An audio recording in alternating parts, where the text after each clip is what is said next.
Muito boa noite, povo de Deus. Paz seja com todos. Amém?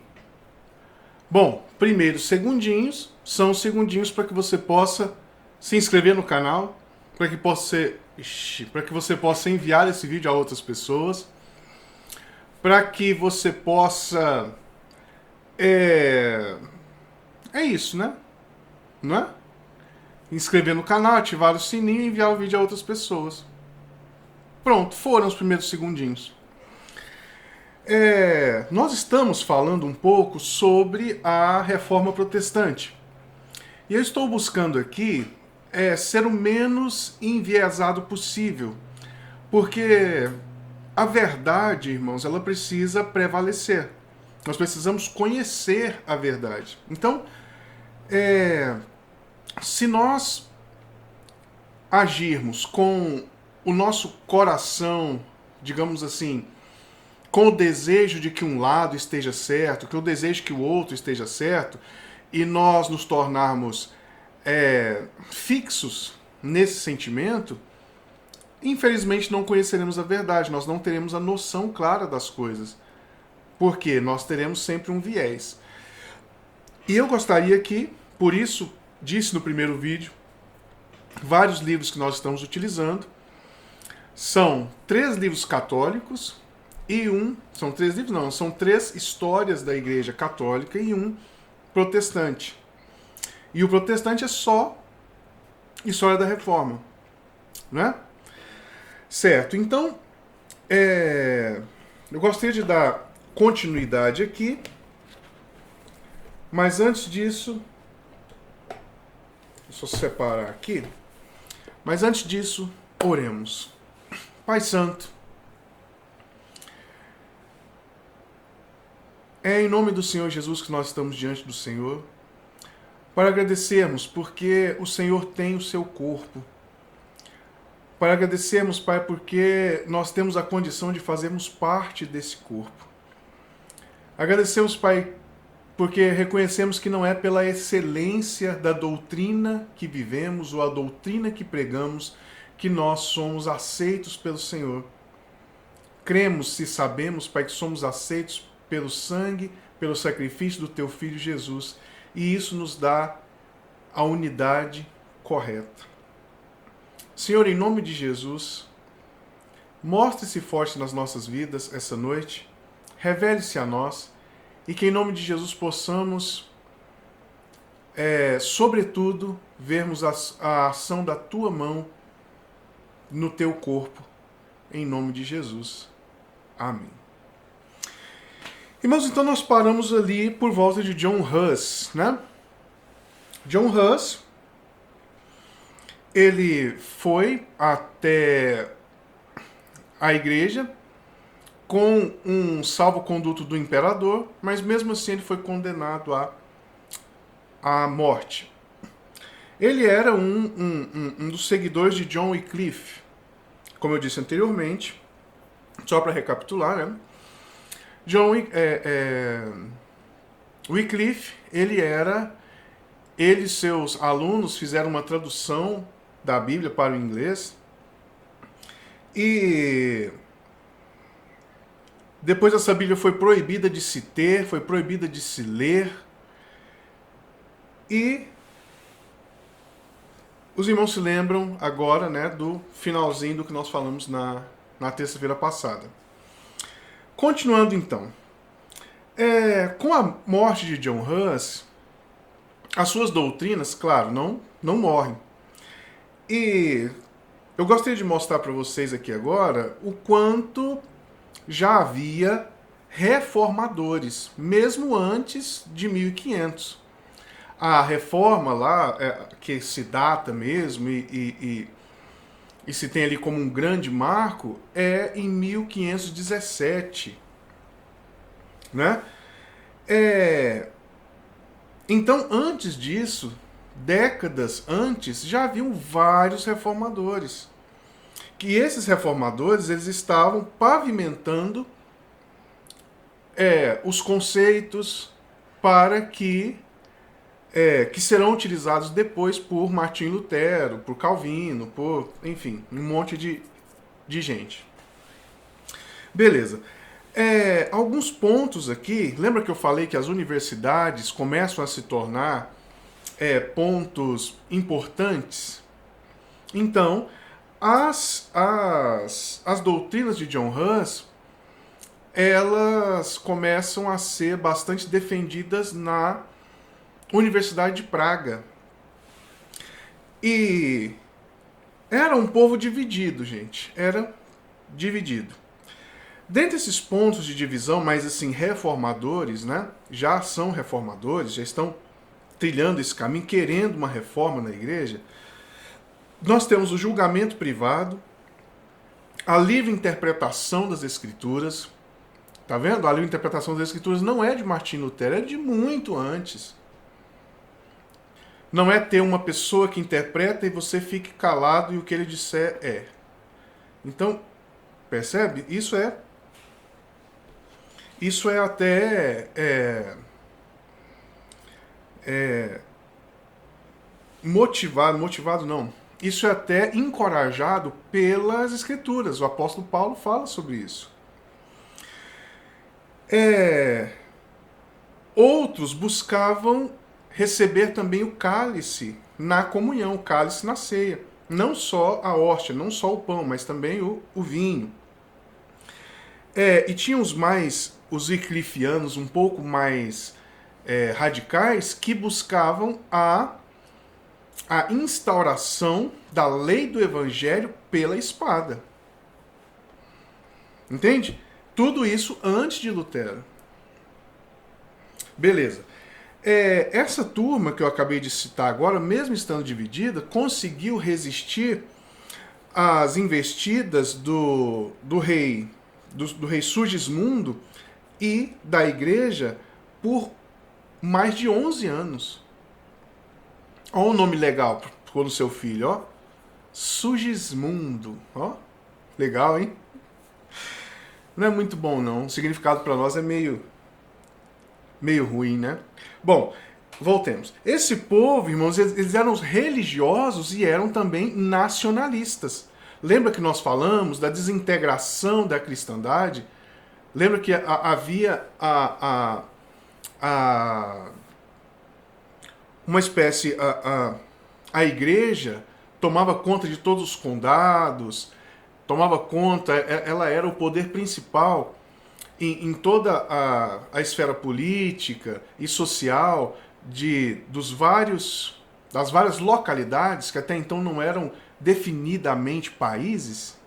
Então esse pessoal aqui, eles eram religiosos e também nacionalistas. Ou seja, nesse momento aqui, já houve um acirramento maior das cidades-estado, desse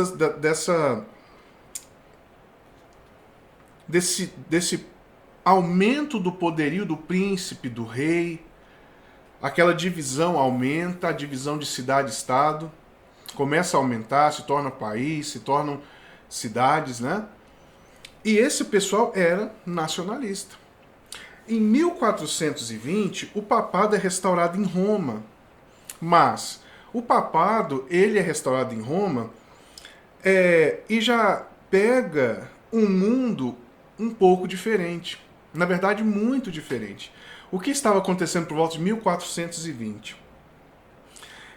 O mundo deixa de ser majoritariamente escolástico, na linha de Tomás de Aquino e dessa turma, e se torna mais humanista. As monarquias feudais, os reinos gerados por feudos, né? Se algum termo desse aqui os irmãos não compreenderem, dê um Googlezinho, porque vale muito a pena lembrar dessas coisas. São matérias da nossa aulinha de história, né? Lá do ginásio, lá do primário. Então vale a pena a gente se lembrar disso aí.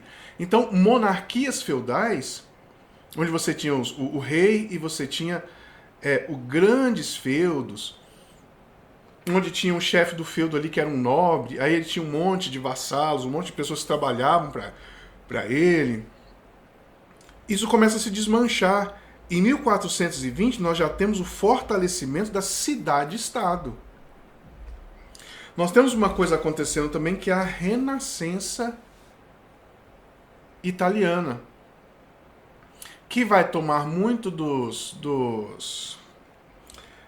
da filosofia grega e vai buscar aplicar novamente, vai fazer um renascimento dessas estruturas de pensamento. Então, assim, eu não vou detalhar mais, porque o nosso intuito aqui é só que os irmãos tenham uma impressão do que foi a reforma, do período que estava acontecendo aqui. Aqui a gente está trabalhando do mínimo, né? Então, só esse lance da Renascença, isso é muito grande. Entendeu? Então, assim, veja, coloca lá Renascença, depois Renascença Italiana, aí você vai ver lá no Wikipedia, assim, rapidinho você vai ter uma noção, você vai se lembrar de muita coisa que você viu lá na escola. Certo. O papado, então, tinha que lutar contra a divisão interna, que era os que serão posteriormente, cento e lá vai pedrada de anos, chamados de protestantes, eles estão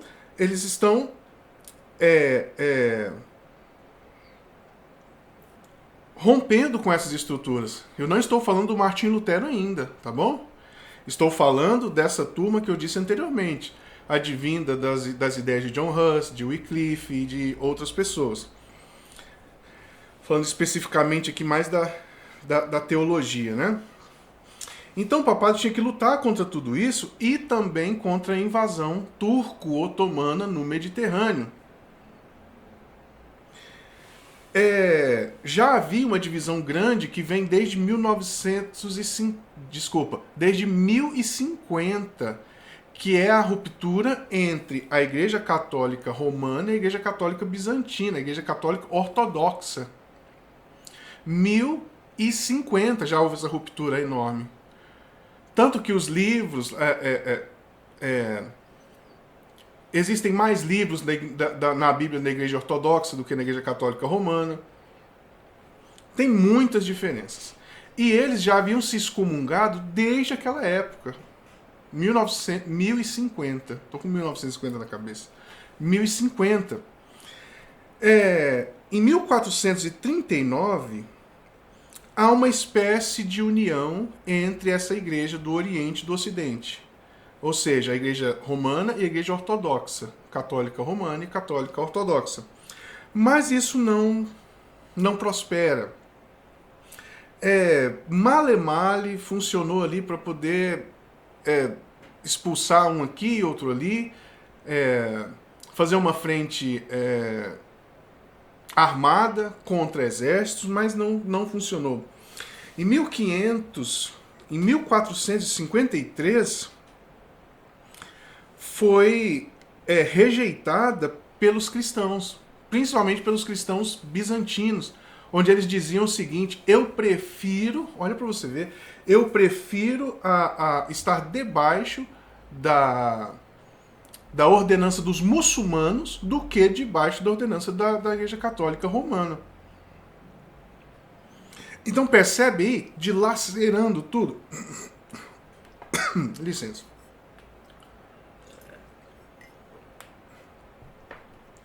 Percebem aí o que está acontecendo? Os otomanos, então, ocupam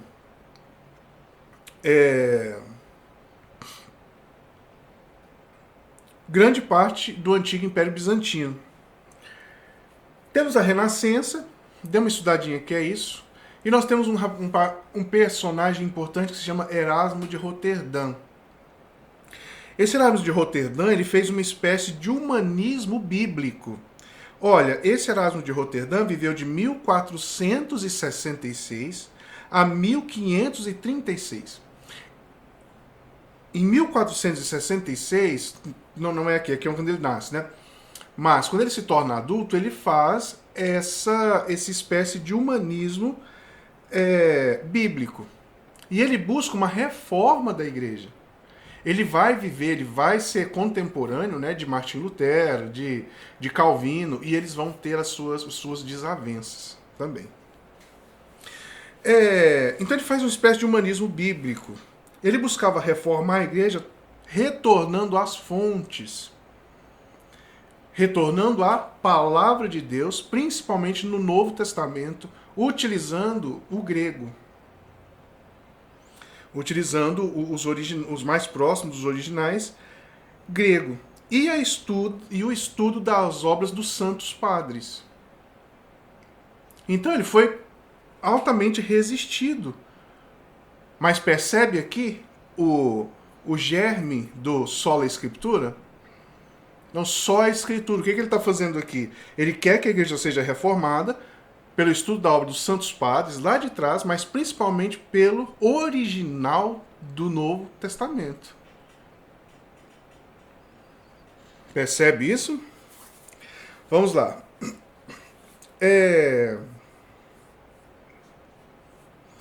Ele faz um trabalho que é a troca da metafísica escolástica. Gente, isso aqui é muito complicado, é muito longo, metafísica escolástica, né? Então, assim, dê uma estudadinha. Se tiver dúvida e quiser realmente saber, deixa aí embaixo que eu posso explicar em vídeos específicos sobre esse assunto. Trocou por uma coisa que ele chamava de filosofia Christi, ou seja, principalmente os aspectos morais. Como nós podemos ver, a igreja aqui está decadente com respeito aos aspectos morais. A igreja está se acabando. Por quê? Borgia sendo papa, negociata de todo jeito. O papa agora já não era mais um cara, uma pessoa que deveria ser ligado aos assuntos espirituais, mas ele deveria ser um bom advogado, um bom administrador, porque ele teria que fazer negociatas com príncipes, com tudo quanto é coisa. Os bispos e abades se tornando riquíssimos, riquíssimos. Negociata, nesse período aqui, vamos andando aqui. Eu fiz aqui uma relação certinha, vou tentar não pular. Então ele condenava algumas práticas que ele julgava ser erradas. Uma delas é a venda de relíquias. Isso aqui é um pedaço da cruz de Cristo, você vai colocar na sua casa e tal, e vai... né? Isso, irmãos, nós temos relatos, assim, o católico ele vai negar de pé junto, que isso nunca houve, que isso nunca existiu. Mas nós temos no Concílio de Latrão, acho que tem 1 e 2, nós temos a citação desse problema dentro da igreja. Não está, talvez, que eu saiba, nos documentos oficiais. Olha, venda tal coisa, assim, assim, assado. Mas era um problema que estava dentro da igreja, bispos, papa, vão fazer esse tipo de coisa. E Erasmo de Roterdã está falando, olha, esse não é o caminho, isso não está certo.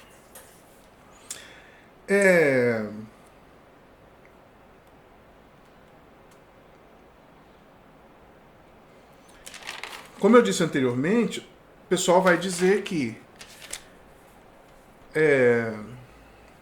já disse em parte anteriormente, né? Martinho Lutero vai chocar um ovo que Erasmo de Roterdã botou. Ele vai falar, vamos falar dessa maneira. Porque, assim, muitas das coisas que Martinho Lutero fala, vai defender, está posto em Erasmo de Roterdã antes de Martinho Lutero.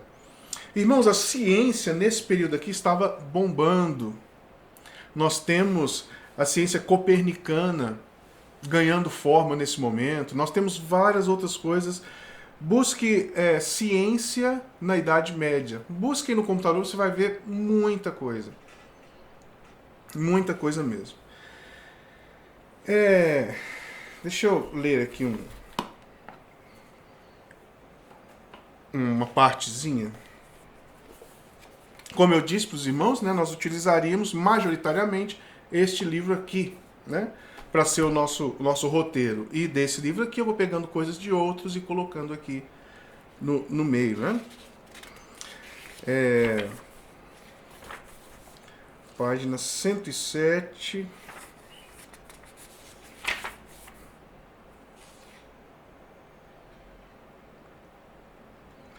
Página 107. Ah, tá. Certo. Então, Guardem isso aí. Ciência está frutificando, tá bom? Aqui, irmãos, nós vamos ter um breve resumo do que está acontecendo. Eu vou ler aqui, porque agora nós chegamos no Martinho Lutero. Nós chegamos no Martinho Lutero. Tá? Então vamos ver lá o que esse... Aqui os irmãos perceberão um viés, né? Vai falar uma série de coisas. Algumas são verdades, outras são verdades mais um pouco exageradas. Vamos ler. Ainda não é o momento que vai acontecer essas coisas, tá? Aqui ele vai ser histórico mesmo, bonitinho. Aqui vai dar um resumo de tudo que nós falamos. Assim. Vamos lá. Reforma é o nome que damos à grande revolução religiosa do século XVI, que destruiu a unidade da cristandade medieval. Já vimos tudo isso, né? Criou uma nova Europa de estados soberanos e igrejas separadas. Estados soberanos e igrejas separadas. E perdurou com pequenas mudanças até a Revolução Francesa.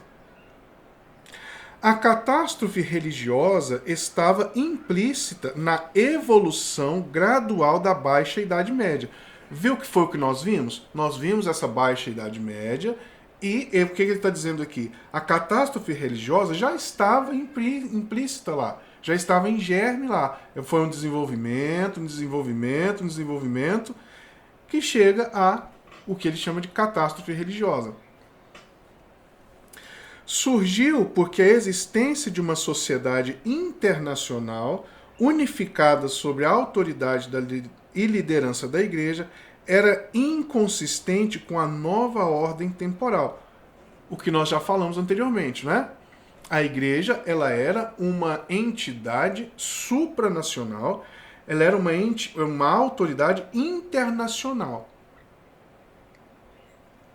E isso já não fazia mais sentido, já não estava funcionando bem mais. O conflito inevitável entre a igreja e Estado só poderia levar... O conflito inevitável entre a igreja e o Estado só poderia levar à desordem.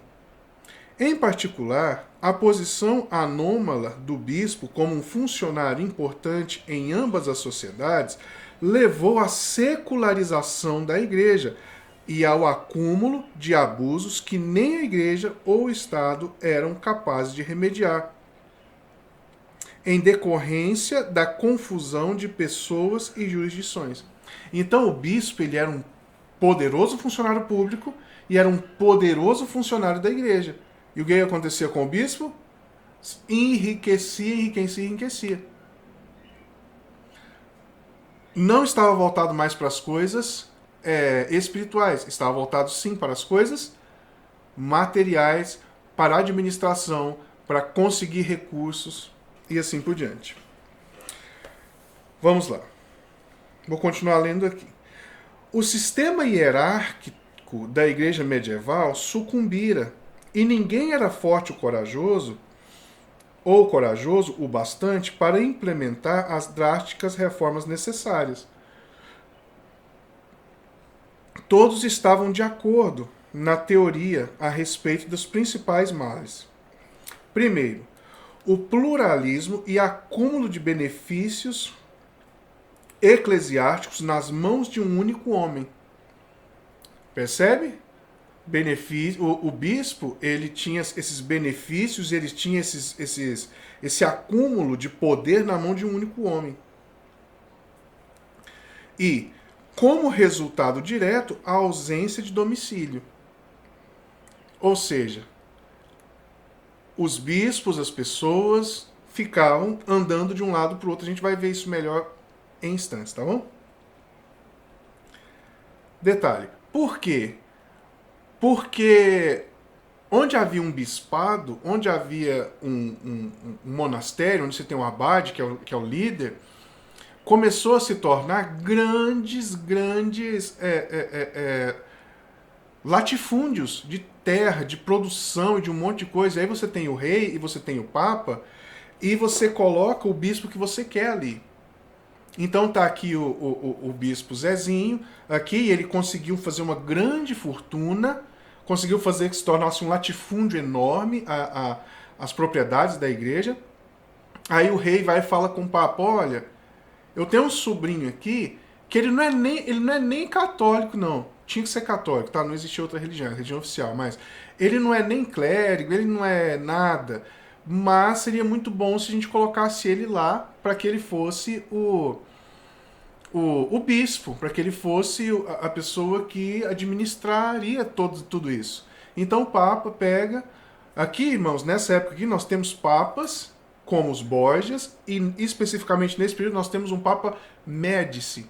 Os Médicis são uma família terrível, mala pra caramba, de negociatas pérfidas de toda maneira que você imaginar. E ele se tornou o Papa. Entende? Se não me falha a memória, que aos 45 anos. E a gente já vem de compra. Lembra lá que anteriormente era um Borgia que comprou o bispado todo para que ele se tornasse Papa? Entendeu? Então, gente, o que eu quero que os irmãos entendam com respeito a isso? Para que os irmãos possam delicadamente, mansamente ensinar as outras pessoas. Ter os livros, mostrar aos seus amigos católicos que não é assim. A igreja estava lá todo mundo rezando e de repente chega o Martinho Lutero e mete o pé na porta e fala que, como vários padres têm feito hoje, existiram erros, falhas na reforma? Existiram. Foram corrigidas? Algumas sim, outras não. O que é levantado aqui com respeito à Igreja Católica? Os irmãos veem isso sendo corrigido? Um exemplo simples é o fiel não tomar o cálice. Isso foi corrigido? Segundo as Escrituras? Não, mas por causa da tradição se mantém isso. Entende? Enfim, tantas coisas. O padre não poder ter esposa. Martinho Lutero vai ser contrário a isso também. Não, essa regra é uma regra meramente como é que chama? Administrativa. Não é uma regra bíblica. Aqui, irmãos, tinha um monte de padres e bispos com um monte de filho, com famílias. Sabe, família tem uma esposa aqui, um filho aqui nessa cidade, um esposa e filho em outra cidade, em outra localidade, né? Então é isso. Esses territórios, essas grandes conquistas da igreja, se tornaram presentes. Presentes, assim, para aqueles que são legais, né? Vamos lá. A negligência da regra canônica para visitas episcopais e sínodos diocesanos. Baixo nível de instrução do clero e ignorância religiosa do laicato. Isso aqui, gente, já são pontos que eram comuns aos reformadores anteriores a Lutero, que queriam a reforma. Olha, baixo nível de instrução do clero. Uai, o clero está ali para indicar e instruir as pessoas, mas ele não sabe nada. E ignorância religiosa do laicato. Aí o laico, irmãos, é a pessoa comum, a pessoa que só vai lá na igreja e tal. A pessoa é ignorante de tudo, ela não sabe nada. Então o pessoal fala, olha, mas não tem como, a igreja não pode ser assim. Isso foi modificado na igreja católica? Ou isso veio para a igreja protestante e agora os pastores não sabem coisa nenhuma também? Né? Então, que nós vejamos a mão poderosa de Deus controlando e salvando e organizando o seu próprio corpo. E não só uma divisão onde um puxa para um lado, outro puxa para o outro. Sabe? Porque, irmãos, unidade. Unidade. Página 113. Estamos terminando, tá? Vou avançar só um pouquinho aqui. Vamos ver o que ele fala de Martim Lutero. No início eu já falei um pouquinho sobre Martim Lutero, que foi a definição do Dagoberto, do Frei Dagoberto, que é muito melhor do que a que ele coloca aqui. Tá bom? Se você quer ver quem foi Martim Lutero mais detalhadamente, é a história da igreja, história da reforma de Frei Dagoberto. Tá? Mas ele vai falar sobre Martim Lutero aqui. Licença.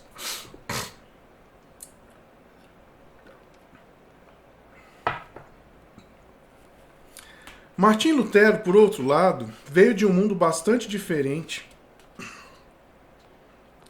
E foi de Lutero, não de Erasmo, o humanista, ou Ruten, o revolucionário, o evento que marca o início da nova era para o mundo.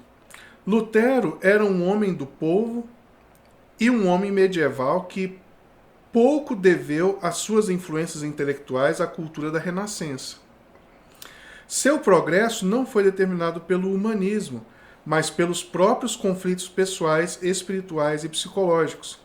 Era filho de um mineiro de Turíngia, de origem camponesa, mas fora muito bem educado e já possuía um diploma de universidade de Erfurt quando ingressou na Ordem dos Frades Agostinianos aos 21 anos. Os irmãos se lembram? Ele se torna doutor em filosofia. Começa aos 21 anos, ele já é doutor em filosofia e vai para a faculdade de Direito. Depois da faculdade de Direito, ele sai da faculdade de Direito, não continua lá, e vai para a Ordem dos Frades Agostinianos, do Santo Agostinho. Em 1505, 8 anos depois, quando já estava com quase 30 anos, tornou-se professor da Sagrada Escritura na então recém-fundada Universidade de Wittenberg. Durante os anos de 1513 a 1517, desenvolveu novas ideias teológicas que seriam a inspiração da sua carreira posterior.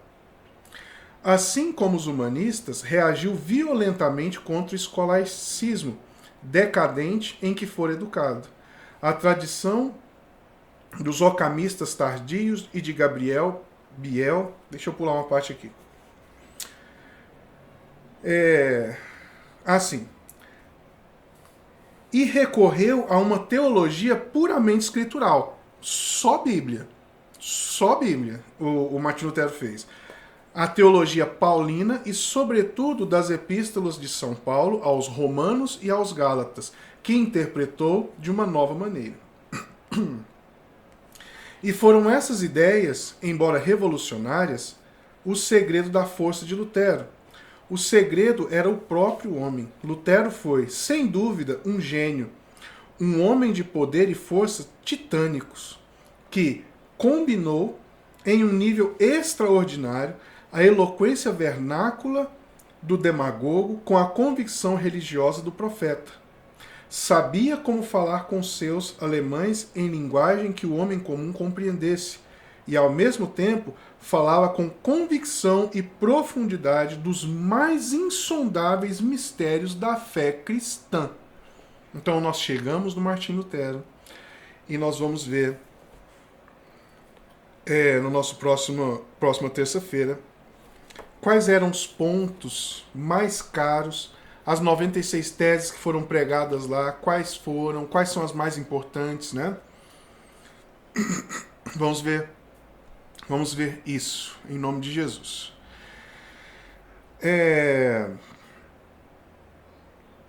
Oremos. Pai, muito obrigado porque o Senhor tem conduzido a história, o Senhor tem conduzido a tua casa, o Senhor tem conduzido a igreja. Senhor, em nome de Jesus, que nós sejamos fiéis na tua casa, como a tua palavra nos diz que Moisés foi fiel em toda a sua casa.